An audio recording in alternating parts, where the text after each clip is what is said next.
from. Tell your girl she can kick it if she wants some, but we got no time to waste. Welcome to 4AZ. I'm your host, Tyler McDowell Blanken. We are back. I'm joined by two people you know and love. Sarah Beth is with me. Steph is with me. We're together for at least one last time to discuss Abbott Elementary Season 4.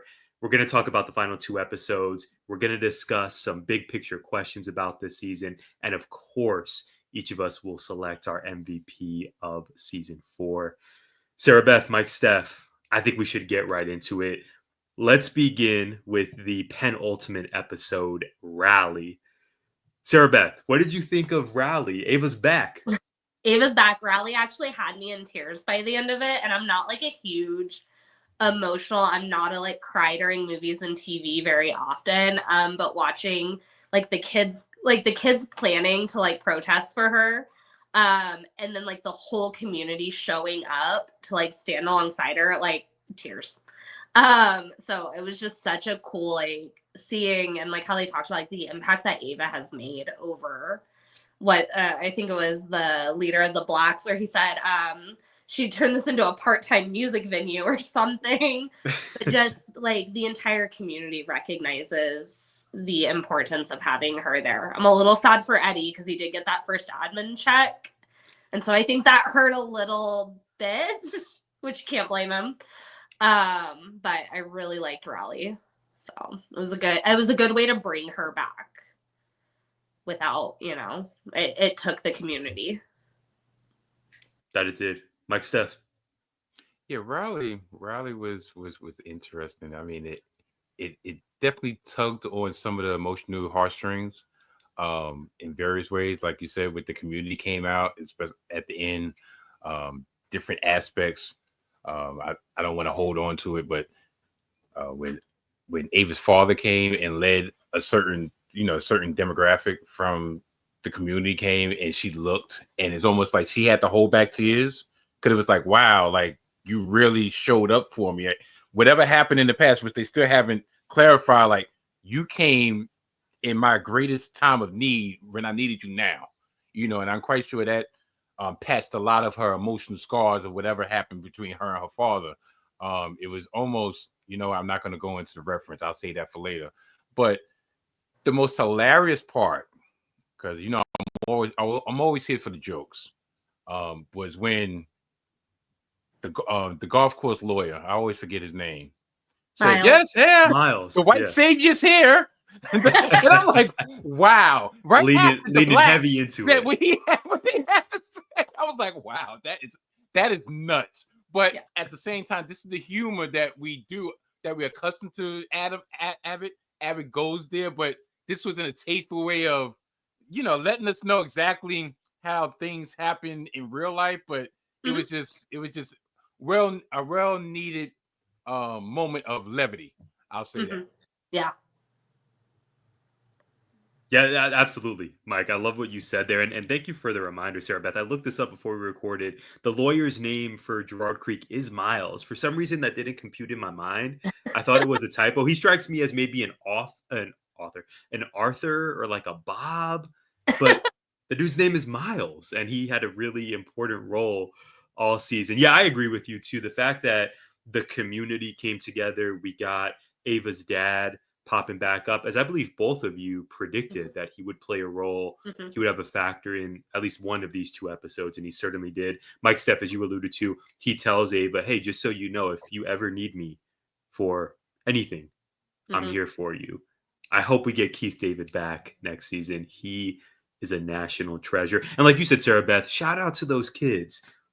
Shout out to the kids of Abbott Elementary. They saved the day. I don't know why I didn't consider that they would have a role in getting Ava back, but fortunately they convinced the district folks. Watching them in the library where they're like scheming on their own. And yes, I want to know what Sheminti's plan was that involved like oxygen tanks and everything else. But I love like they're asking like, oh, can we borrow, your posters or your poster board or whatever? And they're like, yeah, whatever, you can have it. Go ahead. And like no one had a clue what those kids were up to. And then to walk out and just see the impact of all of them in the hallway fighting, not just for Ava's drawback, but for them to not be reprimanded either. Yeah. Low key kind of love that the district was being so stubborn Mhm. that as viewers we thought, okay, maybe after this first pitch from the kids they'll say yes. Maybe after the next pitch with the first set of community folks. But it really took the kids, the community partners, the PTA, Tariq popping up, everybody. Yeah, and that's like, it reminded me a lot of back during the Red for Ed during 2018. Like, yes, it involved, unfortunately, like we had to make that decision to go on strike. But like the community had to show up, and the community, you know, was with us like at the Capitol and things like that. And it's like, you can't just do it alone. You have to have the community showing up, because at the end of the day, they're all the stakeholders. Abbott's success is success for the business owners and the homeowners and like all these pieces. And so like they understand the value of Abbott being successful. And they've seen how Ava has made it successful in her own unconventional way. Well said. Well said. All right, you two, we also got to discuss the official season finale, the episode that dropped last week, Please Touch Museum. I'm so excited to hear what you both thought about this. Okay, I'll save my thoughts because I have many. Mike, Steph, Please Touch Museum. What say you? Oh, I had another thought about the rally episode. Please do. Yeah. Did y'all find it gratifying that that Ava's sorority sister came and said her piece and really had Ava's back? Even Ava was looking at her like side eye, like, okay, what did you come? You can't just did you come just to pour salt on the wounds or what have you? And for her to really put herself out there and show her selflessness, I thought added another layer to her character, and also still brings the question, because we never have proof of exactly who was the one who snitched, and everybody assumed it was her. I assumed it was her, but if she did so, would she have come back and really kind of led the charge when it came to the other schools in the district? They could actually go at the district knowing that there was a chance that they could be reprimanded or it could be taken out on them in various ways for budgeting situations. So that one, to me, that was another thing that which struck me. And lastly, I understand it's a half hour, pretty much 22 minutes, and it's a sitcom and it's supposed to be light and airy. But I was a little bit disappointed that I thought this was going to have some type of bleed over into the next season. I thought there was going to be some type of cliffhanger concerning Ava and her job status for next season, for literally to be might as well say a 3-episode arc is tied up nice and neat, and then we go to Touch Museum with all the fairy tale endings, so to speak. Kind of left me a little bit wanting for more. I know it's not a drama, and I know it's not a dramedy, but it was just like, okay, at the end of the day, I guess Don't Touch Museum was more of a celebration for the kids because it was, the 8th grade was graduating, so it was more bittersweet. Like, darn, we've dealt with them for all these years, and now they're graduating. But I just felt like there should have been a little bit more pushback from Rowley into the next season. It was a quick turnaround, Mike. I think about, and Sarah Beth, please feel free to jump in. So in the span of, you laid it out there, 3 weeks, Ava went from fired to rehired. You can't even get a purchase order completed sometimes in 3 weeks at a school. That's a quick turnaround for Ava to be back. I'm glad she's back, but if we're going to flip that around, Mike, in terms of what felt authentic to me, that relationship between Crystal and Ava, they're in the same field, they're in the same district, they're sorority sisters. I think relationships can be very complicated, especially folks from your past who knew you way back when and you're still in touch, particularly in a work setting where you can maybe get pitted against each other in some ways. That continues to feel like a really authentic portrayal to me between Crystal and Ava, that relationships can be very dynamic and complicated. But at the end of the day, the fact that Crystal showed up for Ava really warmed my heart and just really felt relatable in terms of that portrayal that, relationships are very nuanced and at the end of the day, hopefully people show up for us. Sarah Beth or Mike Steph, please. No. Please. Go ahead. I'm sorry. I do lean more and more. I don't think it was Crystal. If Crystal did, I don't think it was intentional because of the way she showed up. And I think she would have at least taken accountability had she been the one to go to district, given the way it seems her character interacts. Because when at the end, I thought Ava was going to go talk to her, and she didn't. She talked to her dad. And I think that was a very healing conversation that needed to happen.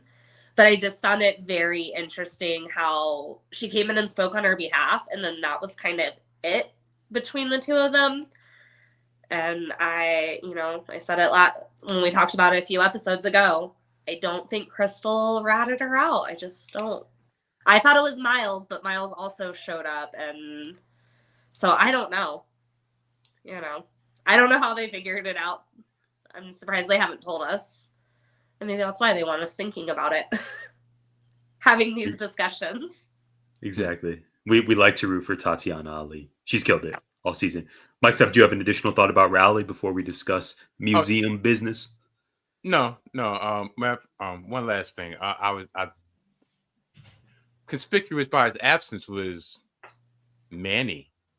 Manny was nowhere to be seen nor heard from in this episode. Yet he was front and center when Ava was getting the riot act and put. You would think, since he was the one that actually verbalized that she was fired, he would be in the hearing, right? He would have helped, or would have been known that he was the one to help set up the hearing. As far as I know, Janine was the one that did all the machinations to get the hearing. Mm-hmm. Manny was just poof, gone. So that leads to us being more suspicious of this Manny character. Your hero. I was gonna say two things. One, speak for yourself, Mike Steph, respectfully. Number two, so Conspiracy Mike, we're not even at Theory Corner yet, but Conspiracy Mike is forecasting. That's a good moniker for you, Brother Steph. Conspiracy Mike. You're forecasting that Manny will be back in season 5, and we're gonna get a heel turn. He's the one who he's a heel already. I think he's just a nice guy. I think he's misunderstood. How about that? No, we'll talk about O'Shawn a little bit as well. I know you two. Oh, trust me. I know you two are on. I know you two are on the O'Shawn. Even though he has horrid taste in earrings, you two. He does not have horrid taste. He proves it. The earrings he wanted to get her, the expensive earrings he liked. He went with those because they were more expensive, and he thought she was going to care more about the money. He does not have horrible taste.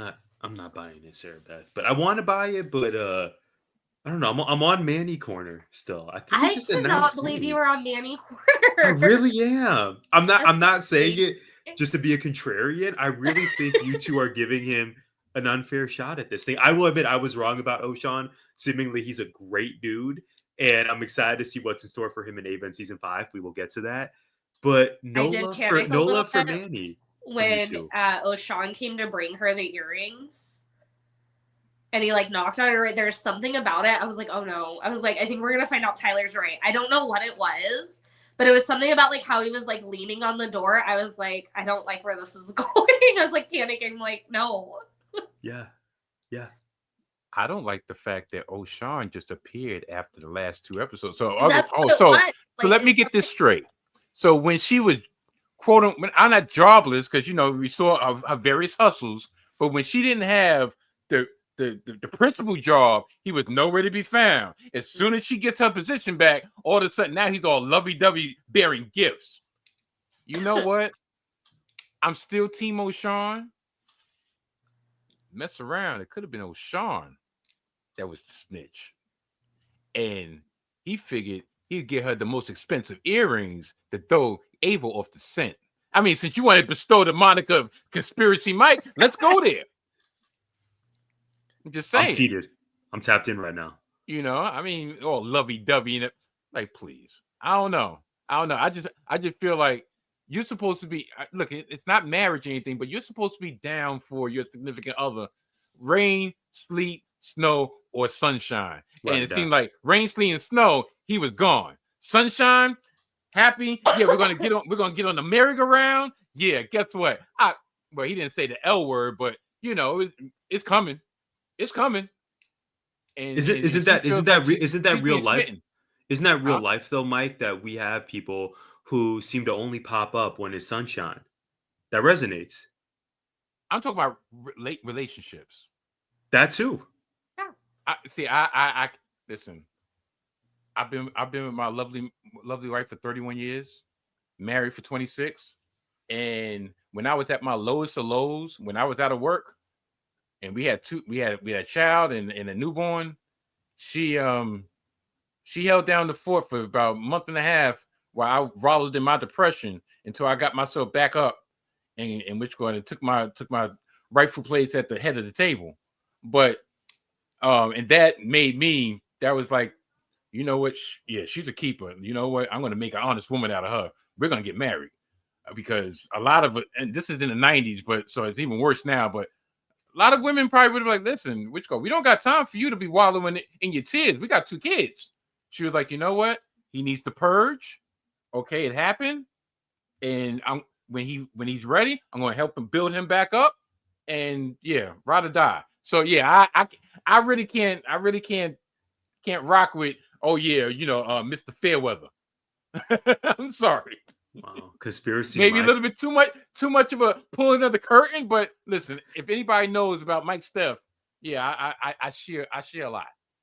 Conspiracy Mike has arrived 10 toes down. Production team, please make sure you clip what Mike said. I think I turned this conversation around in my favor, which was a goal of mine. Okay, speaking of happy couples we love, Sarah Beth, transitioning into the season finale, Please Touch Museum. There are so many directions we can begin this conversation. I think we should start with the happy couple. Well, actually, we have 2 we can speak of. Gregory, Eddie, and Janine Teagues, and then also the aforementioned O'Shawn. I don't know if we know O'Shawn's last name. O'Shawn and Ava Coleman. Sarah Beth. First name O, last name Sean. First name O, last name Sean, period. Sarah Beth. I feel like Whichever direction. He's just called his last name. He doesn't even need a last name. Whichever direction you'd like to begin, couples or otherwise, what did you think? Let's talk.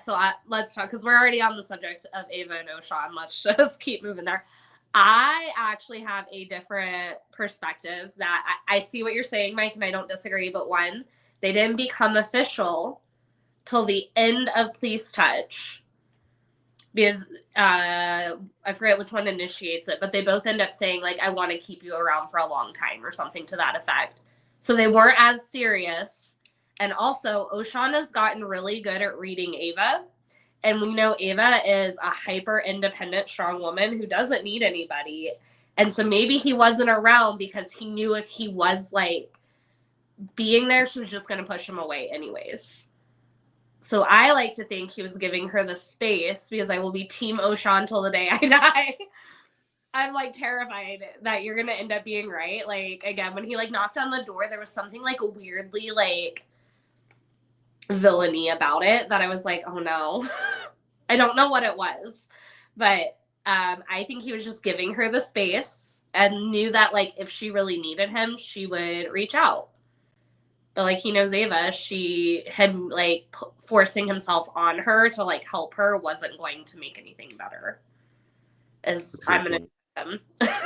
Yeah, and they weren't technically official yet. And Sarah Beth, we see by the end of the episode that it's just laid out beautifully that O'Shawn does give her that space, and he sort of opens her up to be more vulnerable and to communicate how she's feeling. Even something seemingly as simple as, oh, those earrings you got me, I wasn't feeling them at all. That's why I took them off. Rather than just totally distancing herself, Ava confessed, if that's the right word to use for this scenario, hey, I didn't like those earrings. Here's why. And then by the end of it, they laughed, and like you said, they wanted to continue hanging out into presumably the next season. Yeah. It worked out. Mike Steph, please touch museum. You want to talk Janine and Greg? Oh, I think Mike Steph is on mute right now. I'm sorry, but I'm very excited for his thoughts. Here we go. That was a very interesting situation because it started off, and it was hilarious to me because Janine had all these, well, I wouldn't say preconceived notion, but she had all these thoughts in her mind of what kind of woman Gregory's father would want. Talk about it. Tailored herself in, and coincidentally, former guest of the show, don't kill me. The delivery is so smooth. Where's he going with this? Don't kill me. Okay, when she had to comfort one of her students with which when she bumped her scraped her knee, and she went over to the student. Yes, Lila. I don't know. Like I said, I'm bad with names today. Shout out Zinnia Zolamiso. Yeah, yes. So great actress. When she had to comfort her, and it was almost like a inner struggle of, okay, normally I would fawn over and like, okay, baby, it's gonna be all right. And then she's looking at Gregory's father, and she's like, well, sometimes, pain, you just got to suck it up, and then she just realized like, nah, I got to soften. It's almost like it softened him to see like, darn, she really cares about my son to the point that she's trying to be her authentic self, but she's also trying to please me for Gregory. And at the end of the day, she chose to be her authentic self to make sure for the betterment of others. And you know what? Okay, if she can do that, I don't think, as a matter of fact, I think it's going to be easy for me to actually show my authentic self and lower my guard because we're around children, so therefore I'm gonna be. And he exposed sides to himself, his personality that Gregory never even experienced. When he was doing the raccoon voices and playing with the children, Gregory was getting jealous, almost envious of like, but Dad, you never did that with me, but once again, this is what Janine actually brought out of his father, and actually in a roundabout way made them closer, made them have whatever conversation that they have to come to a understanding of, all right, I did what I needed to do to raise you, but at the same time, and it was necessary. But okay, I think it's safe for me to show you that funny side, that quote unquote vulnerable side of your father. So Janine in two ways really not only strengthened the relationship between her and Gregory, strengthened the relationship between Gregory and his father, which was amazing. So yeah, I know we're not getting MVPs now, but I think I found the front runner. The case for Janine is mighty strong. Yeah, first of all, we love Zinnia Zolamiso, the actress who portrays Lila this season. If you haven't watched our interview with her, please make sure you do. It is on this channel, it's on this podcast feed. She's fantastic. Yeah, Mike, what was the line from Gregory's dad? Pain is life's greatest teacher, or well, I think pain is the expression that you. Yeah, it was something just so. Yeah. And Janine, to your point, Janine was really leaning into, I want to really impress Gregory's dad, which she was doing, but then it turns out when she was her most authentic self, Gregory's dad absolutely loved her, and perhaps we have a proposal in the future. I don't know if it's season 5. I don't know if it's at a later time. I'm sure we'll discuss this in our big questions here in a few minutes. Sarah Beth, looks like you want to jump in on this conversation. Yeah. Janine and Greg. I love to and one of the cool things was he was feeling jealous, right? And what we know about both Gregory and his dad is they're not very good at their feelings. But for him to like talk to his dad at the Please Touch Museum and be like, hey, like I've never seen this side of you. And then when he started talking about like, well, she reminds me of your mom. Like your mom used to tell me to just relax. What was it? Relax, Eddie, or something like that. That was it. And so just I think that tie-in, and I think for him realizing we're getting a proposal, I'm sure, like very soon. I think after that, like after that, and that like clicking for him, and like his dad kind of saying like, she's good for you. Like, right. She's good for their family. She breathes the sleep that they've been missing. I would say out of these 2 episodes, that dialogue hit me the most as a viewer, Sarah Beth, was the interaction between Greg and his father. And granted, we've seen them interact before. We've seen, Green Thumb Greg get advice from his dad for the garden club, but this just really struck a chord with me. And as someone who has an amazing dad and, feels so blessed to have 2 amazing parents, their dynamic and how Gregory is not only learning new sides of his dad, but Gregory's learning new sides of himself. The portrayal of it, particularly in this episode, I thought was very brilliant. Yeah, I agree. Mike, Steph, any other notes or observations from Please Touch Museum? I love the end scene, by the way, where everyone is not in a good spot. They're potentially getting ready to vomit, and Janine is just having a great time on the merry-go-round and is just reminding us that she is arguably the centerpiece of this entire cast. And we got to touch on the play. Oh my gosh. Can we talk about maybe the biggest win from this episode? I don't know that I've ever seen a more accurate portrayal of middle school students in my entire life. Yep. Sarah Beth. Oh my gosh, yes. Like our 6th graders are getting ready to promote up to 7th grade, and like I love them dearly. I hate them in the 4th quarter because they're just so apathetic. They're so done. We just finished testing, and so like once testing's done, they're even more done. Of like they're ready to be middle schoolers, and so like they're too cool for everything, but they're also really funny because you can find these moments with them.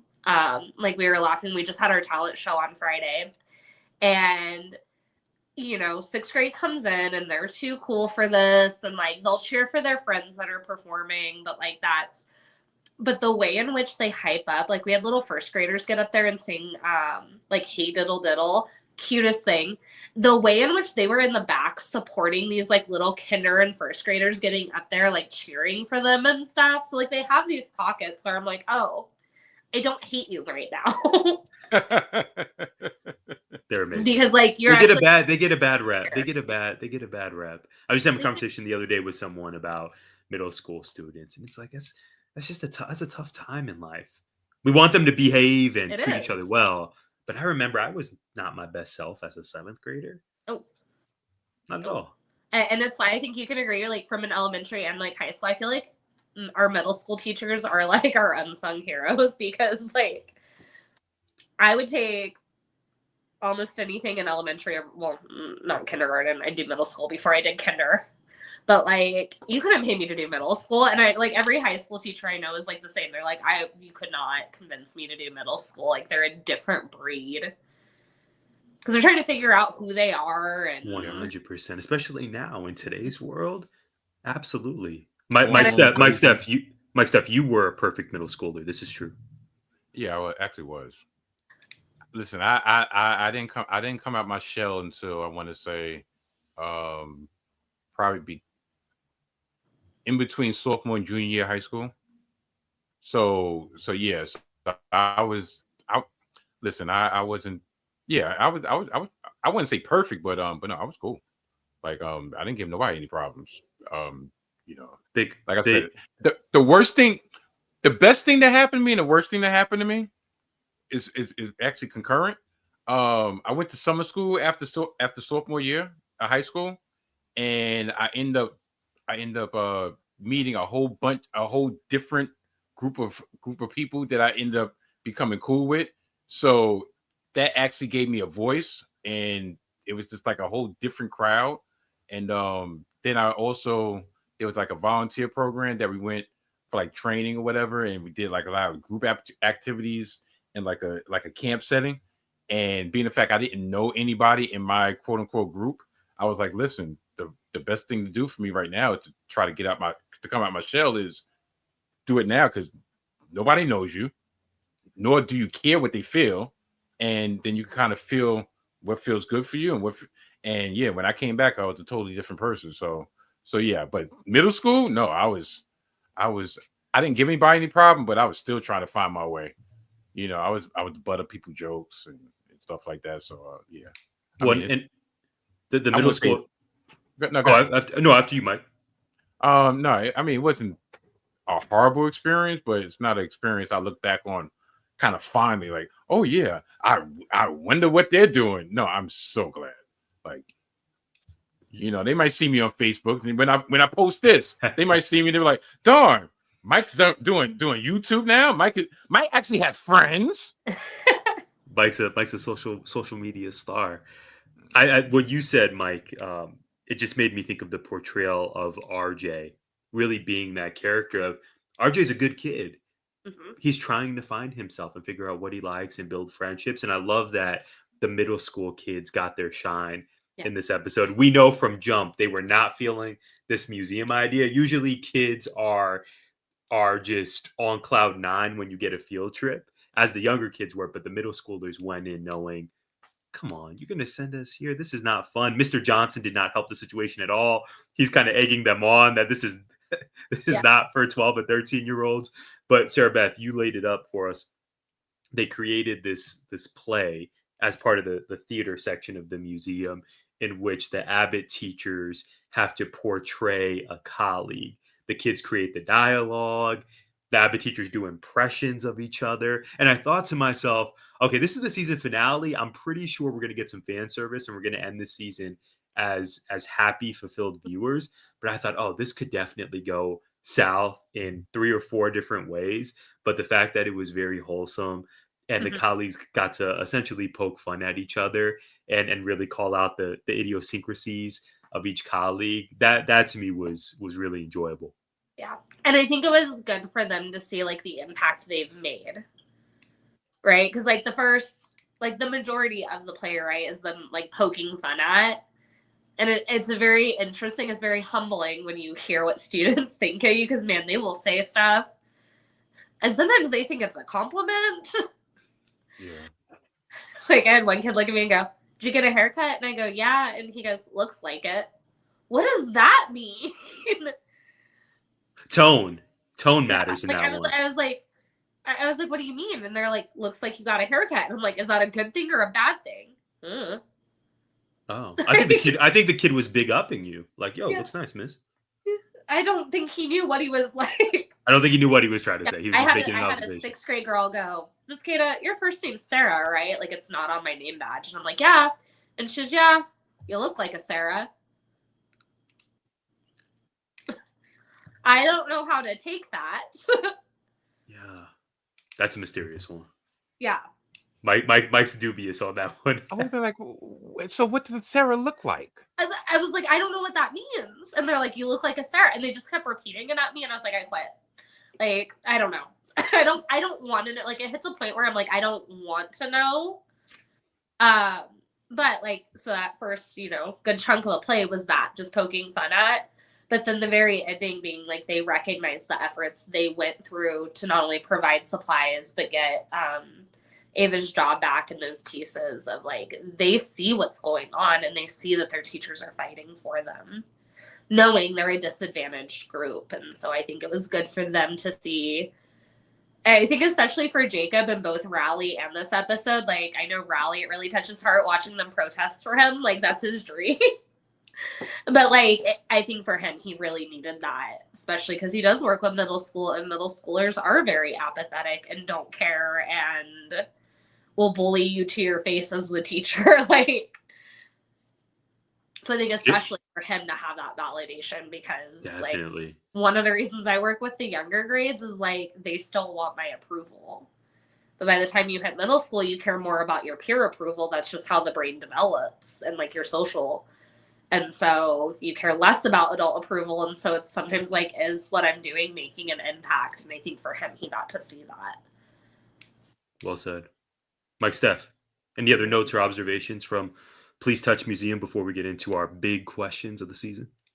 Not in particular, but just to piggyback on what Sarah was talking about, as in for um, I wouldn't say seeking their approval or whatever, but sometimes being careful what you ask for, like all right, their opinions or whatever. It's similar to parenting. Yeah. Which I mean, in a lot of ways, people don't want to admit it, but um, the teacher position is not the quote unquote full on parent, but Mhm. they are in a position of they are in similar positions because you're in charge of you're responsible for this child for X amount of hours a day. Sometimes, a lot of times, which go maybe even more hours than the actual parent spends with them. Yeah. So you're kind of like a surrogate to a certain degree. So the reason I say it's very parallel because thinking about conversations I've had with my kids and my grandchildren or what have you, and the remarks that come out their mouth that they find funny or they find a joke, and I'm like, no, that wasn't funny. That I'm not gonna let you know it hurt my feelings, but yeah, that was kind of. Oh, Dad, which going on? You lost weight? Yeah, sure. And I'm like, so why you ask? If you're not sure, like certain things like that. It's just so, but yeah, the the last, like I said, the last episode was more of a celebration, and I get it. I guess does this mean that that group of children, RJ and all of them, they pretty much cycled off, and we will not see them for the next season. I think so. Will it be an arc of maybe one of them come back to the elementary because all right, they're in their next phase of school, and they want to come back to somebody familiar. I don't know. Maybe I'm grasping at straws, but I would think that would be a nice like little mini arc. Let's say Mhm. RJ comes back and he needs some advice from Jacob, even though he was really kind of trying to let Jacob know, like, look, I'm good. You crowded me, dude. I get it. I appreciate what you're doing, but I get it. For him to come back and like, you know what, Jacob, I'm having this problem in high school, and I need some advice or whatever. I don't know. It's well, like I said, one of those things is bittersweet. It's a lot. So Yeah. with pretty much saying goodbye for the summer. That old song, whatever. Yeah. So yeah, but yeah, I have nothing else to say. I think I said enough without saying nothing. That was great. Sarah Beth, any other takeaways or observations before we talk big picture? Not really, but it's fine. Like thinking about what Mike's saying, and I know Ty, like you can relate to this. Like as educators, that's how it feels. Like we like you leave us, and then we might get to see you again, and we might not, and it's this weird of like, I just want to know you're doing okay. So like it's a very like real feeling too. Is that like we say goodbye to our sixth graders and we might get to see them, we might not, just depending on like what happens in their lives. So I also wish mini arcs for all my students. It's real. Yeah, absolutely. Okay, big picture. I have 4 questions for you two. We'll go ahead and run through them. Question number 1: is Abbott at its best with the 22 episode format? I ask because, believe it or not, this season started all the way back in October. This has been a journey, season 4 of Abbott, a journey we've enjoyed, but a journey nonetheless. If we are to compare it to previous Abbott seasons, season 1 only had 13 episodes. Now season 2 had 22, and then last season only had 14. As viewers, Mike, Steph, is Abbott at its best when we're in for these marathon editions, nearly 25 episodes spanning several months, or do you prefer, that's not how you say that word, do you prefer the season to be essentially cut in half? No, I mean, you know me. Longer is better. So I feel like if you have 20 to 22 episodes, you can pace yourself better. You can tell intricate stories better. You can focus on lesser known characters like the science teacher. You really think if it was a 14 episode season, he was going to get which go the spotlight during the science fair episode. No, it wouldn't have happened because they wouldn't have had a chance to do it. They would have had to focus on Ava. They would have had to focus on Janine, the main group. Would we have forgotten any extended airtime for the secretary? Ava's assistant. The last couple episodes, you see more of her personality, especially when Greg took over, and you see how integral she really was in keeping that office together. We wouldn't have had that. So I think the 22 episodes is great. Also, in a roundabout way, it kind of mirrors the actual school year. So if you're doing, and it's supposed to be like it's a mockumentary style. So if you're doing that, and every week is literally a week or close to it, to have it 22, like from October to April, yeah, that's pretty much, besides maybe a month here, a month there, that's the school year. And they've had breaks similar to a school year where Abbott was off for a week or 2 weeks and then came back and here we were. So I would prefer that, instead of the truncated truncated seasons of, okay, well, now we got to wait 6 months for the beginning of season 4 because that one was cut short, and you had and they stretched it out, like those 14 episodes weren't concurrent. It's like 3 episodes here, then a 2-week break, 2 episodes here, then a week break. Like I hate SVU because they do stuff like that. Like they'll have 3 good episodes, and all of a sudden it's a 2-week break. Next episode, May 1st. I'm like, hold on, you can't just came back. Yeah, you play with my emotions now. Come on. So that's 22. Yeah, that sounds like a good number. Sarah Beth, did this season drag on for you at all? Are there any episodes that were dispensable? I mean, part of this is just totally selfish because how many times did I get to come on and talk about Abbott because it was so long? So part of this is selfish. I'm not even going to pretend like it's not. But I think that they've spent enough time creating backstories on everyone so they're able to continue those. We had 2 super major plot lines. We had the Gerard Creek and Ava, and so they were able to cover both of those in completion, right? It wasn't just kind of a quick resolve, Ava's fired this week, next week she gets her job back. Wow. And it almost was too. I mean, we were close. We got 3 weeks. Yeah, we got 3 weeks. Yeah, a little side quest. Expedited. And I think what's different with Abbott is that everyone's invested in all of our core people, to where if you think about something like The Office, and I mean Office usually ran for 22 episodes. Most people were tuning in for Jim. I can't think of Stephen Colbert, not Colbert. What is his name? Oh, Michael Scott. Michael Scott. Thank you. Yeah. Stephen Carroll. I don't know. Stop. Oh, Carell. That was close. Yeah. But you were turning in for 1 or 2, and then everyone else was back characters. To where this one, we're invested in Sheminti and Sweet Cheeks. We're invested in Jacob and all these pieces. We want to know how Barbara knowing Mr. Johnson, the most mysterious man in Philly. Insanity. Yes, he is. And so you can't get that when you cut it down to 12 episodes. And also, like Mike said, what's nice is they're able to really show what education is like. What does a Valentine's Day party look like? These pieces that, these major pieces that we have to work through and do. And so getting to see them do all those pieces. So I like the 22 or more. Yeah. It's been a great run this season. Like Steph. Remember, even on the promo things that they actually have school calendars. Uh-huh. That's all right, these are the next episode. All right, season finale. This is the right. Yeah, so that's cool. You can only do that if you have it lengthened. If you haven't lengthened out, if everything else would just seem, like you said, just seem too forced, too rushed.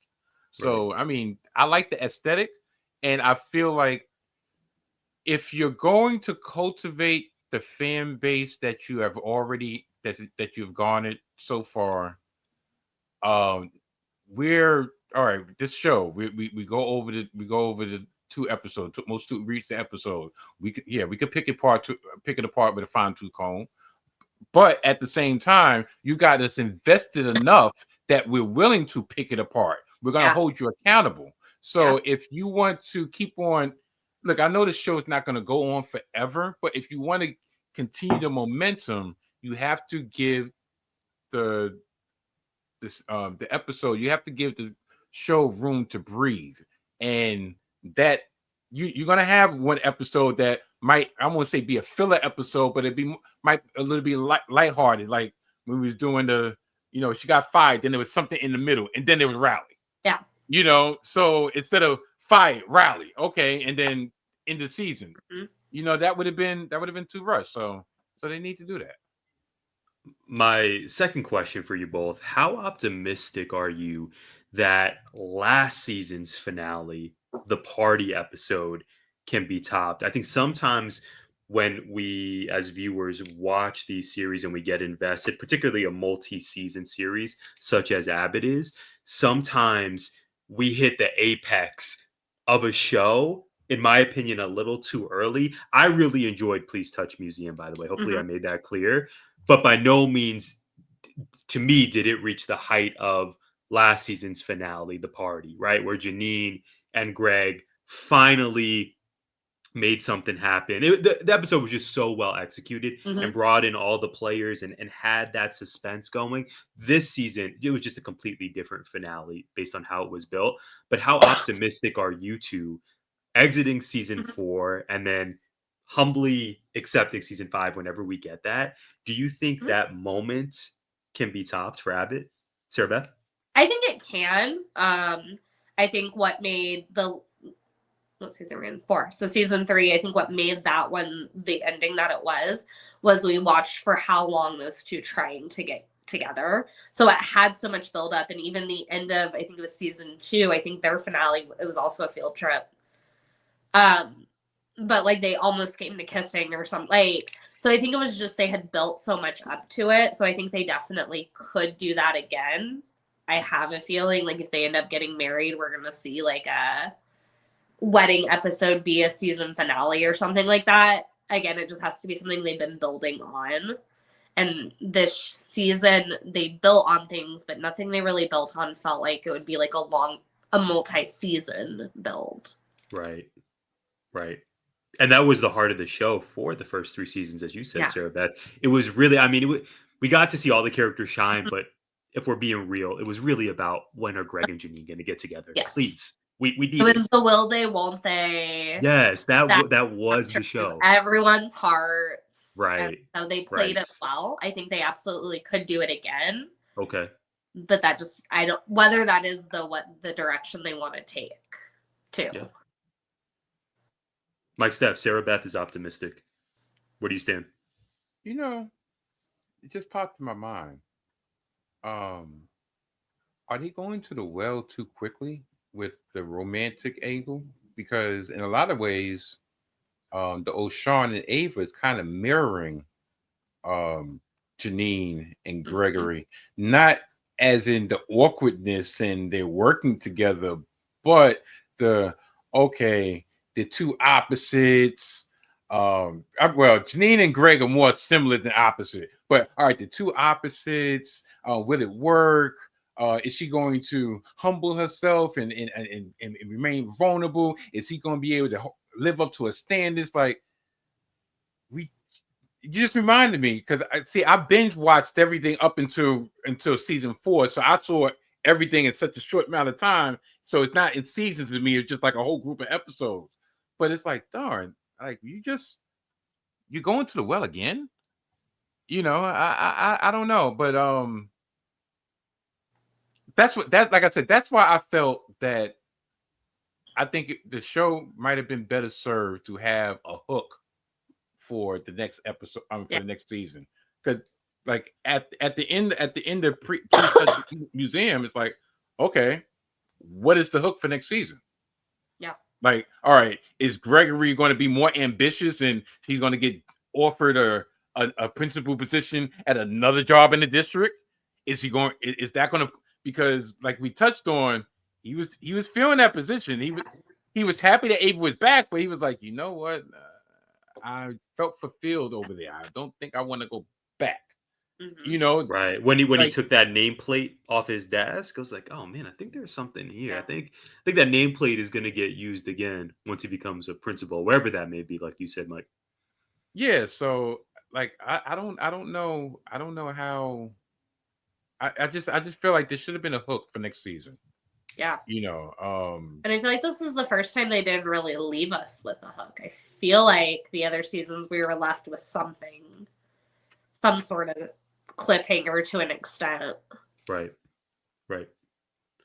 yeah. That's it. So Oh yeah, Mike. I like that's the part that I guess I felt a little bit unfulfilled Mhm. is because I really thought that they were going to have something to I hold the wonder, anticipation for the next season.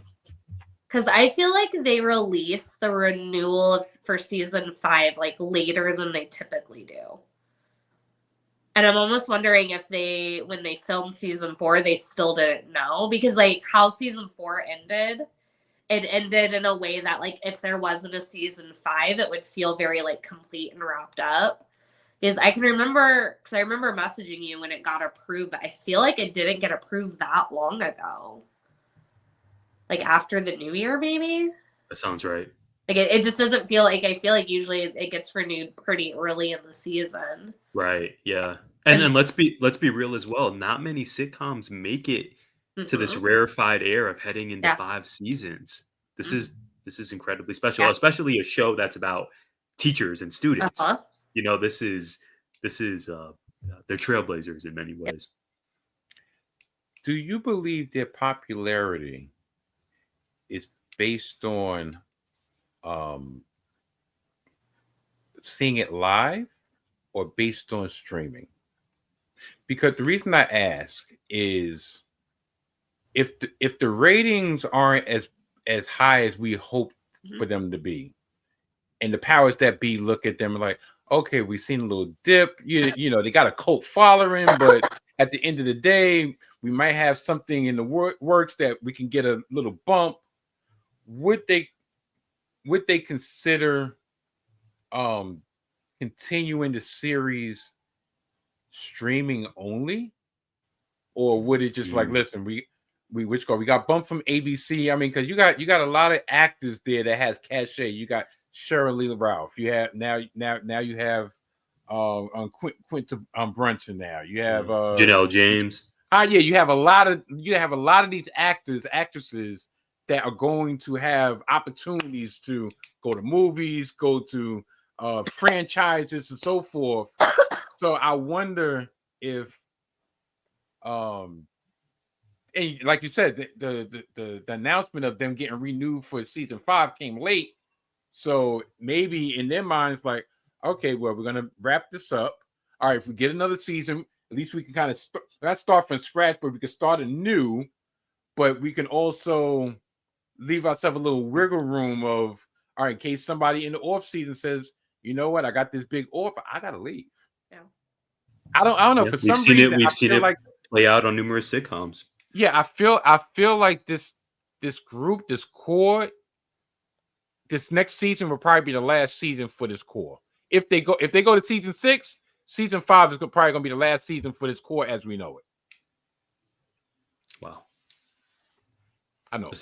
That's a big statement. Actually, that's a great transition, Mike, into my final 2 questions for you both. So my next one is, what do you both think is going to be the main storyline next season? For example, season 4, we had really 2 main plot points: Gerard Creek and what was going to go down with the fallout of the partnership with Gerard Creek, if we can call it a partnership, / or kind of branching off, Ava, and particularly Ava's job security these last few weeks.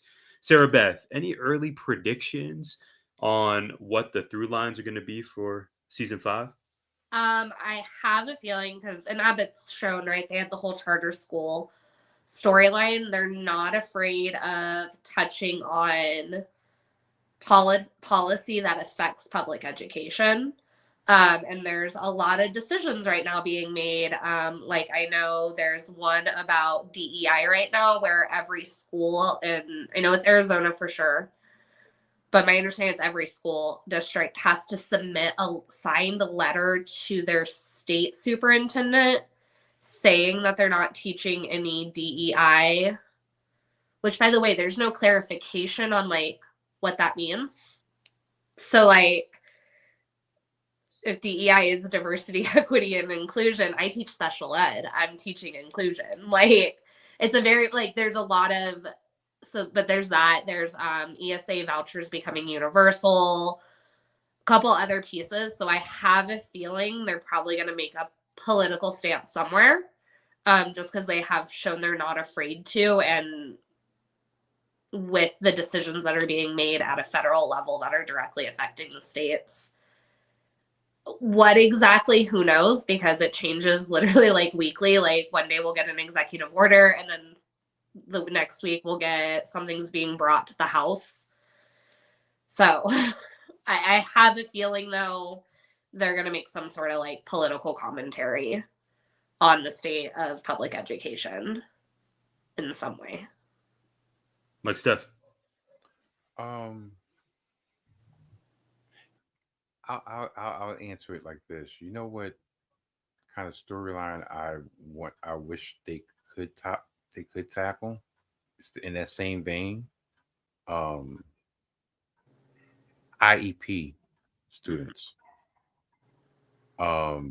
Because just looking at a broad glance over the seasons, I'm like, I don't see anything apparent. I haven't seen any interaction where, okay, how are we going to tackle trying to get, we've seen personal family dynamics come in play, like, all right, this person's having a problem at home, we need to do XYZ, but learning disabilities, so forth. Yeah. How I would love to see them have a mini arc for that. I want to say I am confident they will handle it with the tact that is needed. Not similar, but they did touch on. Remember, they had I think was it this season? They had the white student in the beginning, and it was like so. They'll touch on certain things, but I really would hope that they would have at least a little bit of a story arc. Because I mean, in what school do you not have that situation? And like I said, I don't want to be played for a joke either. Yeah. Right. So yeah, that's just me personally. So that's my answer for the question. Yeah, no, I agree. That's a storyline that they haven't touched on, and it's one they could do so much with.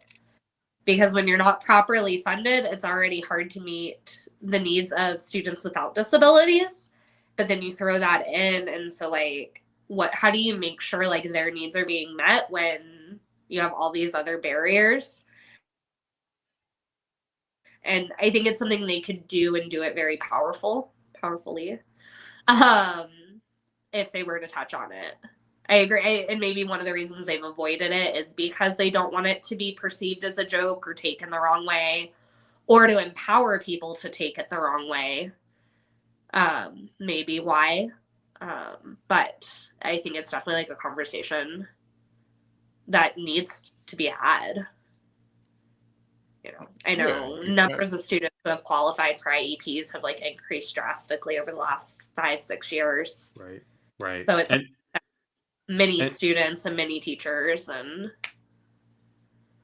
we've spoken about it on air and off air. Abbott is known for doing a really strong job of balancing those two worlds of, we are an entertainment show. We're in the entertainment business. We want to entertain audiences, but we do also want to touch on these very real life topics impacting students and families and teachers, particularly in the public education space in America. Sarah Beth, I think I know the answer to this question, but I will ask it anyway. My final big picture question for you two: which character's next steps intrigue you most? Who are you keeping an eye on heading into season 5? And why is it Shamar Moist? Oh, Sean. Shamar Moist. I'm telling you, someone put that online. I said, okay. I'm just reporting what I see. Definitely the Ava O'Shawn line. I'm really interested to see where that goes. I don't know that it's one over the other, but I'm really interested to see how it plays out for them, because it could either be very much like a match made and they end up married and happy and all the things, or it's going to explode spectacularly. And I think either way, it's going to be a good storyline. It's one of two outcomes. Exactly. No in between. I'm rooting for him. Yeah. I'm rooting for them. Mike, Steph, which character are you keeping an eye on most heading into season 5? Jacob. Do tell. I want to see where his, not so much his ceiling is, but where he goes from here. Because, tell you the truth, if you want to, well, to my eye, he was kind of marginalized toward the latter part of the season. Like, you know, the only time he was even really front and center was the karaoke episode. Yeah. And from that point, he kind of to fell the back. rest of the season, right? It seemed like he was just really, literally in the background. You know, you would see his facial expressions. He would have a line here, a line there, but nothing was centered around him. And he wasn't. He's still part of the group, but it was just like, all right, he's there. So I want to see exactly what's next for Jacob next season. Like, is he going to go full bore with the counselor position? Is he going to try to help the next needy child, which going to figure themselves out, or like how is he going to teach a different grade? How, like, I want to know where he's going to pivot to, because everybody else already has like a direction. You know, you got Janine and Greg, you got Ava and O'Shawn, Barbara and Melissa are a Melissa in a different way. Yeah. You know, Barbara, you know, she had, which they touched on the music program, and she's becoming a grandmother and dealing with, you know, getting that spark again for education. Jacob is kind of nebulous right now, you know, so yeah, I'm looking forward to what they're going to do with Jacob. It's a great pick. I'm leaning either Barbara was my first thought, but I think I'm actually going to go with Gregory Eddy for my selection. I'm really eager to see, okay, he got a taste of that principal life. He showed a lot of promise. What are going to be his next steps professionally? And of course, the aforementioned relationship with his dad. Really excited for what's to come there. Speaking of what's to come, it is time, you two, our final conversation point for the final 4AZ Abbott episode of season 4, MVP picks. We do it every time. We usually do it in a 2-pack scenario, but I need you two to tell us who is your MVP for all 22 episodes of this season. Sarah Beth, there are lots of contenders, many cases to be made. Who's getting that award from you? Ava Coleman's getting the award from me. Ava Fest, indeed. I know. And I've said this many times on the podcast and off. Had you told me during season 1 that she would end up becoming one of my favorites, I wouldn't believe you, because I could not stand her.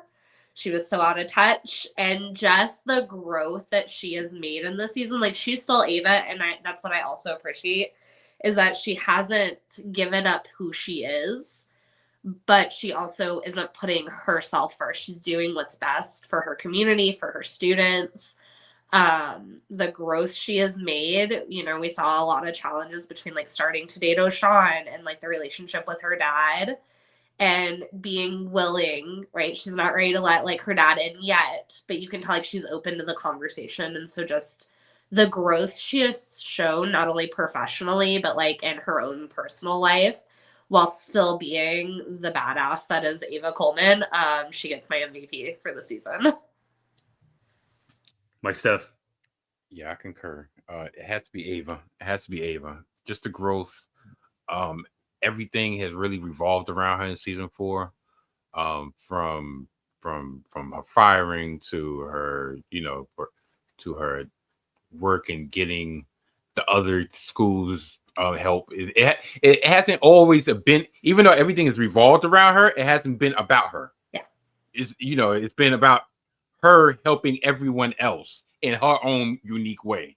And like like Sarah said about the dynamic with the father, like that was introduced and that was fleshed out a little bit more. Her and O'Shawn, her letting her guard down even more, even allowing her staff to fight for her, show vulnerability. Because normally she was like, "Mind your business. I'm good over here."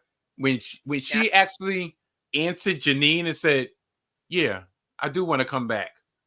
Mm-hmm. To me, that clinched it to me. Like, darn, yeah, she's done a full 180 from season 1, season 2, and a little bit of season 3. Yeah, so yeah, it has to be Ava because she's shown the most growth this season. Comedically, yeah, you could say Mr. Johnson steals scenes pretty much almost every episode. I'm sorry, I'm still spooked out over that Jill Scott one. I haven't rebounded from that one yet. So I'm sorry, Mr. Johnson, you're gonna have to fall back a little bit, but yeah, it gotta be Ava. Wow. I think about the first 3 seasons, and although we didn't have a podcast at that time, you could argue season 1 and season 2, likely MVP is probably Janine Teagues. I would argue for season 3, Gregory Eddy stood out most. But it's unanimous for season 4, y'all. It has to be Ava Coleman. To me, this is reminiscent of Asia Wilson in the WNBA last season. There are no other cases that I want to hear. It's clearly Ava. Season 4 was the season of Ava Coleman for all the reasons you two listed. And I wonder, if we have this conversation a year or 2 years from now, once season 5 is over, I wonder who's going to have the strongest case. To me, though, out of all the seasons, this one is the most undeniable. Ava's journey, she has to be the pick here. For all the reasons you two said, you made it easy for me. That's why I like to go last. I agree with everything you two said. Well stated. Okay, we've reached the conclusion of our conversation. Sarah Beth, any final thoughts on Abbott Elementary season 4? Nothing that sticks out. It was just a good season. I really enjoyed getting to yap with you guys on the regular about the masterpiece that is Abbott and like bouncing these ideas. Like, it's funny because I've been a routine watcher, but it's one of those like just like the pieces as now as I watch it, like the things I'm looking for of like who's going to be my MVP this week, or like just those pieces has changed like the way in which I view the show, which has been great. And so I love that. Specific thoughts, but it's been a good time. That's amazing. Thank you, Sarah Beth. Mike, Steph, final thoughts for season 4. Well, I don't know if I mentioned this before, but you creating this space to discuss Abbott Elementary actually brought me into the fold, because that was one of those shows that I would look at and I was like, okay, I got to get into that. Oh, I got to get into that. And I never did until you asked me to come on early in the season. And I literally had to do a binge to catch up so I knew exactly what I was talking about. And I think I would watch them after work. So I'm watching them late nights, like 2-3 o'clock in the morning. And I would text Tyler my thoughts on these episodes while I was catching up. So he would wake up to these texts, and that really got me engrossed into the Abbott Elementary fan club. So I like to thank you for that. I like to thank for AZ for that, and also being able to build a community with us three. I would have never met Sarah Beth and had the opportunity to converse with her on a regular. I look forward to these to which go every 2 weeks. Sure, we could actually share jokes on Instagram. It's listen, I love It's that. been great. It's been great. Well, once I saw that you two mutually followed each other, I said to myself, okay, check. I love it when a plan comes together. They actually like each other off air. What have you to see tell here you, is totally authentic. Thank you. I posted that clip earlier, and my mom, she's like, "Hey, I saw that clip." She goes, "It just seems like you guys are just always laughing," and I go, "Yeah, pretty much." Like, and Shout out, like Mom. that's It's the true. beauty of it. Like, Yes. Yeah, Well, my that wife was. always, my Oh, wife please. always, Yeah. she says when she sees the clips or when she watches the episodes and everything, she's like, "Darn, y'all really, y'all really look like y'all enjoy talking about this." And she says, always said personally, it's like, I can see Tyler's always excited to speak with you. So, and I'm like, darn, and I was like, damn, I'm glad that comes through, and Yeah. Yes. I really, once again, I told you offline, I think I've told you on here that I really appreciate you bringing me into the fold on this, and yeah, I've really enjoyed. I'm so glad I was able to make this one, because I would have been beating myself in the head watching this episode. I'm like, it's only a 2. Why is there a third? There's no third. We're not I'm not complete. looking at myself. I'm not listening to myself. Oh my goodness! And this is the last one. I don't know if we're gonna have a bonus one or not. Oh, like no. So I'm so glad I was able to get there.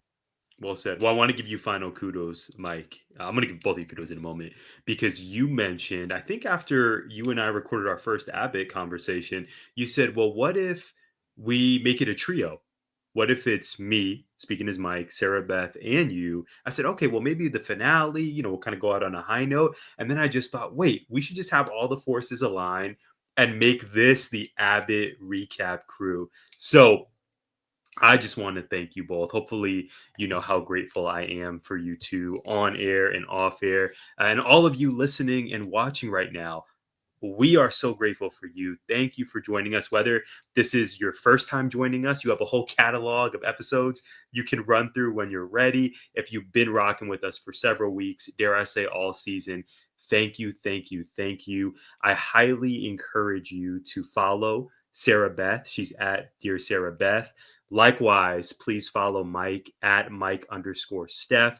Season 3 of the Salty Thoughts of Mike Steph podcast is here, and I think you'll really enjoy his content. I hope you'll continue to follow us. We're at 4AZ Teach. Please stay tuned. We have updates regarding season 2 coming your way very soon. I hope you will join us for that journey. And whenever we are back, again, you got to follow at 4AZ Teach to know when that is. Whenever we are back, I hope to see you with us. But in the meantime, take care of each other, be well, and thank you again for tuning in. We'll see you soon.